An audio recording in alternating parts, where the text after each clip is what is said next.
भाई साहब ने पूछा है, भाई बिहार में तो सब चीज जाति पर वोट देता है, आप लोग जरा बताइए आप में से कितने लोग मोदी जी के जाति के हैं। अच्छा चलिए मान लीजिए क्या भाई मोदी जी के जाति नहीं, तो सांसद महोदय जो जीते हैं उसके जाति के कितने लोग हैं यहाँ। चुप, तुरंत आदमी कहेगा भैया वो तो मोदी जी के नाम पर, मोदी जी का करिश्मा है इसलिए दिए हैं। तो करिश्मा है तो जाति नहीं समझ में आता है ना। हिंदू मुसलमान हो जाता है तो जाति नहीं बुझाता है, मोदी का करिश्मा है तो जाति नहीं बुझाता है, पुलवामा हो जाता है तो जाति भुला जाते हैं, बोफोर्स का मुद्दा आया तो जाति भूल गए, इंदिरा गांधी की मृत्यु हो गई तो जाति भूल गए।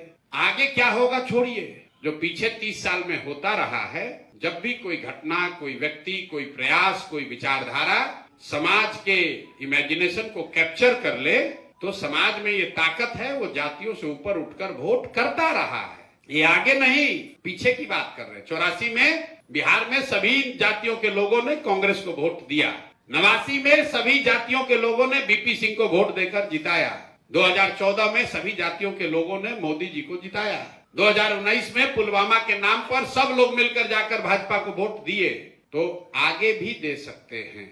कई आदमी तुरंत कहता है अरे ये तो लोकसभा का नाम पे एग्जाम्पल दिए, हम न जानते हैं, विधानसभा में ही नहीं होता, विधानसभा में तो जतिये पर वोट पड़ेगा।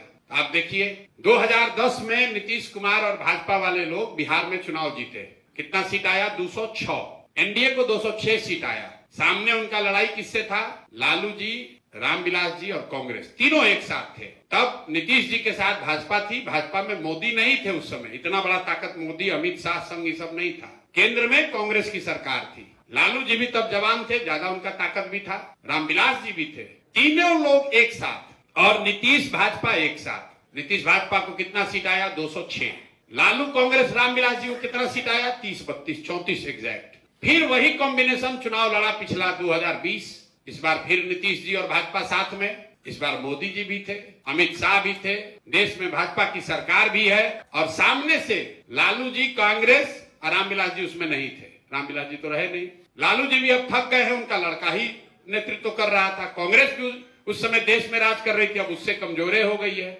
इसके बावजूद नीतीश भाजपा के कॉम्बिनेशन को 115 सीट आया। क्या हुआ, नीतीश भाजपा के जाति और जाति समीकरण के लोग बिहार छोड़कर चले गए?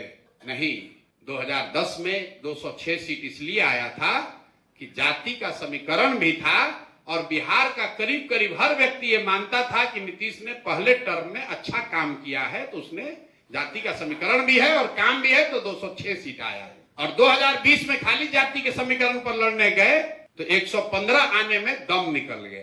तो जाति समाज की सच्चाई है, हम ये नहीं कह रहे हैं कि जाति पर वोट नहीं है, लेकिन जाति एक